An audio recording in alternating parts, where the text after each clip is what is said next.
창세기 28장. 이삭이 야곱을 불러서 그에게 복을 빌어주고 당부하였다. 너는 가나안 사람의 딸들 가운데서 아내를 맞이하지 말아라. 이제 곧 밧단 아람에 계시는 부드엘 외할아버지 댁으로 가서 거기에서 너희 외삼촌 라반의 딸들 가운데서 내 아내가 될 사람을 찾아서 결혼하여라. 전능하신 하나님이 너에게 복을 주셔서 너로 생육하고 번성하게 하시고 마침내 내가 여러 민족을 낳게 하실 것이다. 하나님이 아브라함에게 허락하신 복을 너와 내 자손에게도 주셔서 내가 지금 나그네살이를 하고 있는 이 땅, 하나님이 아브라함에게 주신 이 땅을 내가 유산으로 받을 수 있도록 해주시기를 바란다. 이렇게 복을 빌어준 뒤에 이삭은 야곱을 보냈다. 야곱은 밧단 아람으로 가서 라반에게 이르렀다. 라반은 아람 사람 부두엘의 아들이며 야곱과 에서의 어머니인 리브가의 오라버니이다. 에서는 이삭이 야곱에게 복을 빌어주고 그를 밧단 아람으로 보내어 거기에서 아내감을 찾게 하였다는 것을 알았다. 에서는 이삭이 야곱에게 복을 빌어주면서 가나안 사람의 딸들 가운데서 아내감을 찾아서는 안 된다고 당부하였다는 것과 야곱이 아버지와 어머니의 말에 순종하여 밧단 아람으로 떠났다는 것을 알았다. 에서는 자기 아버지 이삭이 가나안 사람의 딸들을 싫어한다는 것을 알고 이미 결혼하여 아내들이 있는데도 이스마엘에게 가서 그의 딸 마할랏을 또다시 아내로 맞이하였다. 마할랏은 느바요의 누이며 아브라함의 손녀이다.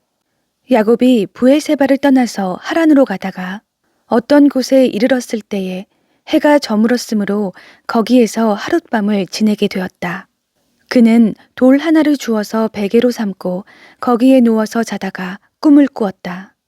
그가 보니 땅에 층계가 있고 그 꼭대기가 하늘에 닿아 있고 하나님의 천사들이 그 층계를 오르락내리락 하고 있었다.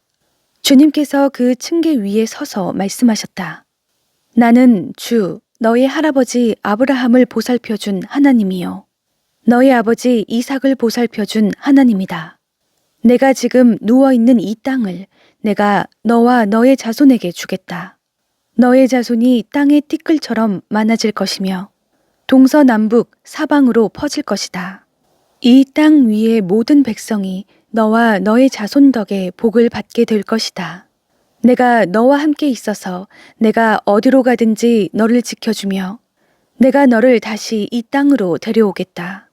내가 너에게 약속한 것을 다 이루기까지 내가 너를 떠나지 않겠다. 야곱은 잠에서 깨어서 혼자 생각하였다. 주님께서 분명히 이곳에 계시는데도 내가 미처 그것을 몰랐구나. 그는 두려워하면서 중얼거렸다. 이 얼마나 두려운 곳인가. 이곳은 다름 아닌 하나님의 집이다. 여기가 바로 하늘로 들어가는 문이다.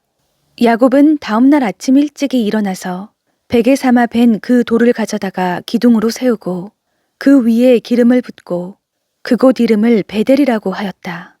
그 성의 본래 이름은 루스였다. 야곱은 이렇게 서원하였다.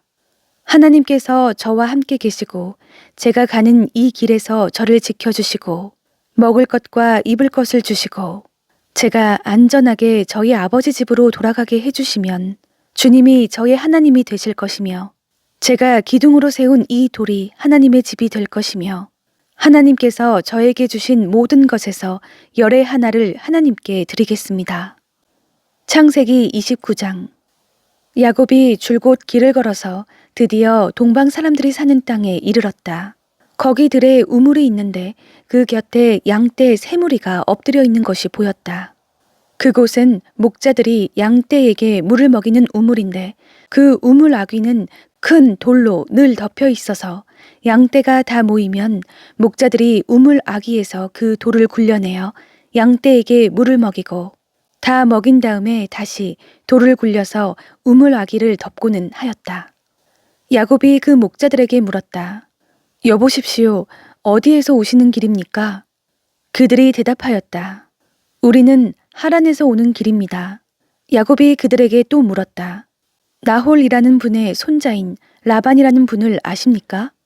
그들이 대답하였다. 아, 예. 우리는 그를 잘 압니다. 야곱이 또 그들에게 물었다. 그분이 평안하게 지내십니까? 그들이 대답하였다. 잘 삽니다. 아, 마침 저기 그의 딸 라헬이 양떼를 몰고 옵니다.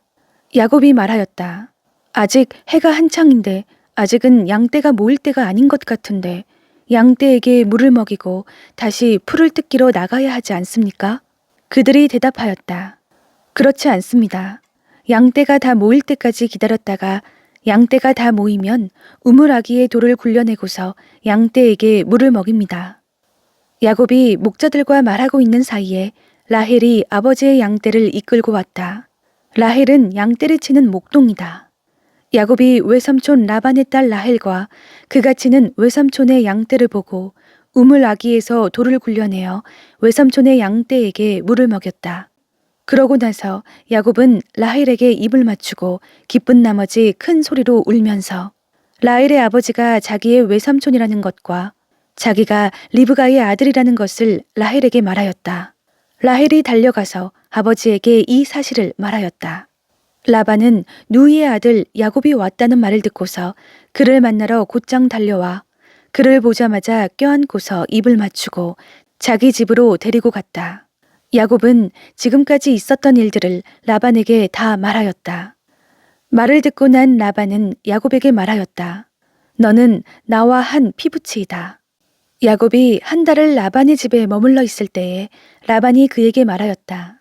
내가 나의 조카이긴 하다만 나의 일을 거저할 수는 없지 않느냐?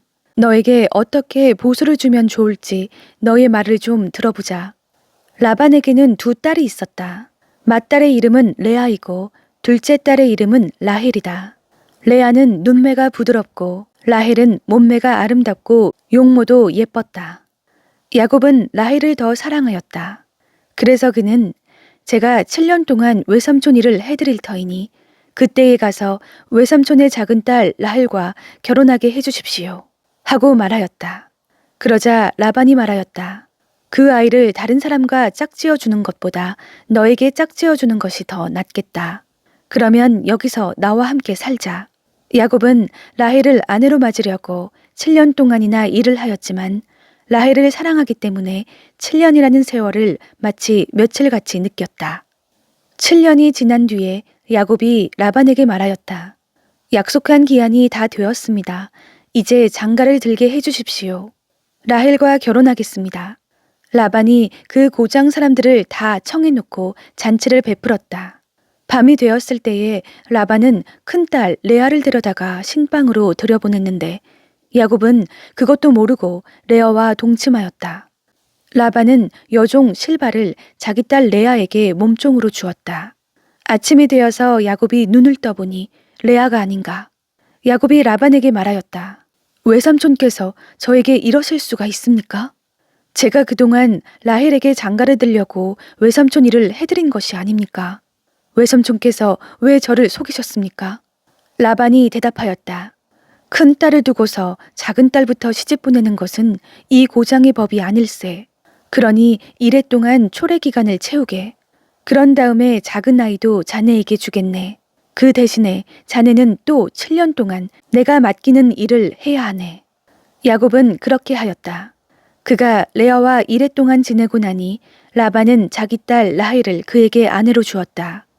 라반은 여종 빌하를 자기 딸 라헬에게 몸종으로 주었다. 야곱이 라헬과 동침하였다. 야곱은 레아보다 라헬을 더 사랑하였다. 그는 또다시 7년 동안 라반의 일을 하였다. 주님께서는 레아가 남편의 사랑을 받지 못하는 것을 보시고 레아의 태를 열어주셨다. 라헬은 임신을 하지 못하였으나 레아는 마침내 임신을 하여 아들을 낳았다. 그는 속으로 주님께서 나의 고통을 살피시고 나에게 아들을 주셨구나. 이제는 남편도 나를 사랑하겠지 하면서 아기 이름을 르우벤이라고 하였다. 그가 또 임신을 하여 아들을 낳았다. 그는 속으로 주님께서 내가 남편의 사랑을 받지 못하여 하소연하는 소리를 들으시고 이렇게 또 아들을 주셨구나 하면서 아이 이름을 시므온이라고 하였다. 그가 또 임신을 하여 아들을 낳았다. 그는 속으로 내가 아들을 셋이나 낳았으니 이제는 남편도 별 수 없이 나에게 단단히 매이겠지 하면서 아이 이름을 레위라고 하였다. 그가 또 임신을 하여 아들을 낳았다. 그는 속으로 이제야말로 내가 주님을 찬양하겠다 하면서 아이 이름을 유다라고 하였다. 레아의 출산이 그쳤다. 창세기 30장. 라헬은 자기와 야곱 사이에 아이가 없으므로 언니를 시세우며 야곱에게 말하였다. 나도 아이 좀 낳게 해주셔요. 그러지 않으면 죽어버리겠어요. 야곱이 라헬에게 화를 내면서 말하였다. 내가 하나님이라도 된단 말이요? 당신이 임신할 수 없게 하신 분이 하나님이신데 나더러 어떻게 하라는 말이요? 라헬이 말하였다. 나에게 몸종 비라가 있어요. 비라와 동침하셔요. 그가 아이를 낳아서 나에게 안겨주면 비라의 몸을 빌려서 나도 당신의 집안을 이어나가겠어요. 라헬이 자기의 몸종 비라를 남편에게 주어서 아내로 삼게 하니 야곱이 비라와 동침하였다. 마침내 비라가 임신을 하여 야곱과 비라 사이에 아들이 태어났다. 라헬은 하나님이 나의 호소를 들으시고 나의 억울함을 풀어주시려고 나에게 아들을 주셨구나 하면서 그 아이 이름을 단이라고 하였다. 라헬의 몸종인 비라가 또 임신을 하여 야곱과의 사이에서 두 번째로 아들을 낳았다. 라헬은 내가 언니와 크게 겨루어서 마침내 이겼다 하면서 그 아이의 이름을 납달리라고 하였다. 레아는 자기가 다시는 더 아기를 낳을 수 없다는 것을 알고서 자기의 몸종 실바를 데려다가 야곱에게 주어서 아내로 삼게 하였다. 레아의 몸종 실바와 야곱 사이에서 아들이 태어났다. 레아는 내가 복을 받았구나 하면서 그 아이 이름을 가시라고 하였다. 레아의 몸종 실바와 야곱 사이에서 두 번째로 아들이 태어났다. 레아는 행복하구나. 여인들이 나를 행복하다고 말하리라 하면서 그 아이 이름을 아셀이라고 하였다. 보리를 거두어 드릴 때에 르우벤이 들에 나갔다가 자귀나무를 발견하여 어머니 레아에게 가져다 주니 라헬이 레아에게 말하였다. 언니, 아들이 가져온 자귀나무를 조금만 나눠줘요. 레아가 라헬에게 말하였다. 내 남편을 차지한 것만으로는 부족하냐? 그래서 내 아들이 가져온 자귀나무까지 가져가려는 것이냐? 라헬이 말하였다. 좋아요. 그럼 언니 아들이 가져온 자귀나무를 나에게 주어요. 그 대신에 오늘 밤에는 그이가 언니하고 함께 자도록 하죠. 그날 저녁에 야곱이 들에서 돌아올 때에 레아가 그를 맞으러 나가서 말하였다. 당신은 오늘 밤에는 나의 방으로 드셔야 해요. 나의 아들이 가져온 자귀나무를 라헬에게 주고 그 대신에 당신이 나의 방으로 드시게 하기로 했어요. 그날 밤에 야곱은 레아와 함께 잤다. 하나님이 레아의 호소를 들어주셔서 레아가 임신을 하였고 야곱과의 사이에서 다섯 번째 아들을 낳았다. 레아는 내가 나의 몸종을 나의 남편에게 준 값을 하나님이 갚아주셨구나 하면서 그 아이 이름을 이사갈이라고 하였다. 레아가 다시 임신을 하여서 야곱과의 사이에 여섯 번째 아들이 태어났다. 레아는 하나님이 나에게 이렇게 좋은 선물을 주셨구나. 내가 아들을 6이나 낳았으니 이제부터는 나의 남편이 나에게 잘해주겠지 하면서 그 아이 이름을 수불론이라고 하였다. 얼마 뒤에 레아가 딸을 낳고 그 아이 이름을 디나라고 하였다.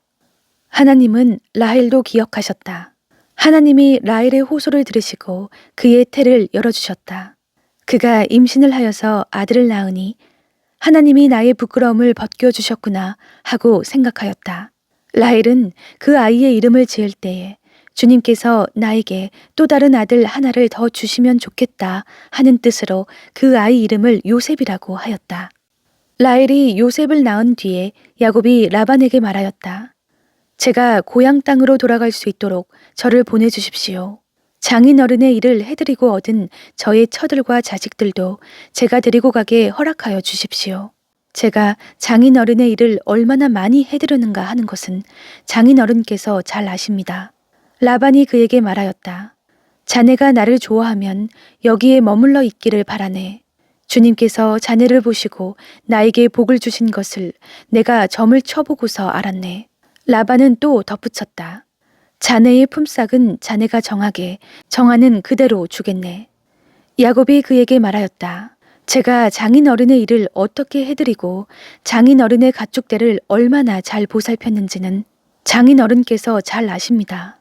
제가 여기에 오기 전에는 장인어른의 소유가 얼마 되지 않았으나 이제 때가 크게 불어났습니다. 주님께서는 제가 하는 수고를 보시고서 장인어른에게 복을 주셨습니다. 그러나 이제는 제가 저의 살림을 챙겨야 할 때가 되었다고 봅니다. 라반이 물었다. 그러면 내가 자네에게 무엇을 주면 좋겠는가? 야곱이 대답하였다. 무엇을 달라는 것이 아닙니다. 다만 저에게 한 가지 일만 허락하여 주시면 제가 장인어른의 가축대를 계속 먹이고 돌보겠습니다. 오늘 제가 장인어른의 가축대 사이로 두루 다니면서 모든 양떼에서 얼룩진 것들과 점이 있는 것과 모든 검은 새끼 양을 가려내고 염소떼에서도 점이 있는 것들과 얼룩진 것들을 가려낼 터이니 그것들을 저에게 삭스로 주십시오. 제가 정직하다는 것은 훗날 장인어른께서 저에게 삭스로 주신 가축대를 확인하여 보실 때에 증명될 것입니다. 제가 가진 것 가운데서 얼룩지지 않은 양이나 점이 없는 양이 있든지 검은색이 아닌 새끼 양이 있으면 그것들은 모두 제가 훔친 것이 될 것입니다. 라반이 말하였다. 그러세 자네가 말한 대로 하겠네. 그러나 라반은 이렇게 말해놓고서도 바로 그날로 순념소 가운데서 줄무늬가 있는 것과 점이 있는 것을 가려내고 또 모든 암염소 가운데서도 흰 바탕에 얼룩이 진 것과 점이 있는 것과 모든 검은 새끼 양을 가려내어 자기의 아들들에게 주었다. 그런 다음에 라반은 야곱이 있는 데서 사흘 길을 더 나가서 자기와 야곱 사이의 거리를 그만큼 뜨게 하였다. 야곱은 라반의 나머지 양떼를 쳤다. 야곱은 미루나무와 감 복숭아 나무와 플라타너스 나무에서 푸른 가지들을 꺾어서 껍질을 벗긴 다음에 벗긴 가지에 흰 무늬를 냈다. 야곱은 껍질을 벗긴 그 흰 무늬 가지들을 물 먹이는 구유 안에 똑바로 세워놓고 양떼가 와서 물을 먹을 때에 바로 눈앞에 세워놓은 그 가지들을 볼 수 있게 하였다. 양들은 물을 먹으러 와서 거기에서 교미를 하였다. 양들은 껍질 벗긴 그 나뭇가지 앞에서 교미를 하고서 줄무늬가 있거나 얼룩이 지거나 점이 있는 양을 낳았다. 야곱은 이런 새끼 양들을 따로 떼어 놓았다. 라반의 가축대 가운데서 줄무늬가 있거나 검은 양들은 다 가려냈다. 야곱은 이렇게 자기 가축대를 따로 가려내서 라반의 가축대와 섞이지 않게 하였다. 야곱은 튼튼한 암컷들이 교미를 할 때는 물 먹이는 구유에 껍질 벗긴 가지들을 놓아서 그 가지 앞에서 교미하도록 하곤 하였다. 그러나 약한 것들이 교미할 때에는 그 가지들을 거기에 놓지 않았다. 그래서 약한 것들은 라반에게로 가게 하고 튼튼한 것들은 야곱에게로 오게 하였다. 이렇게 하여 야곱은 아주 큰 부자가 되었다. 야곱은 가축대뿐 아니라 남종과 여종, 낙타와 나귀도 많이 가지게 되었다.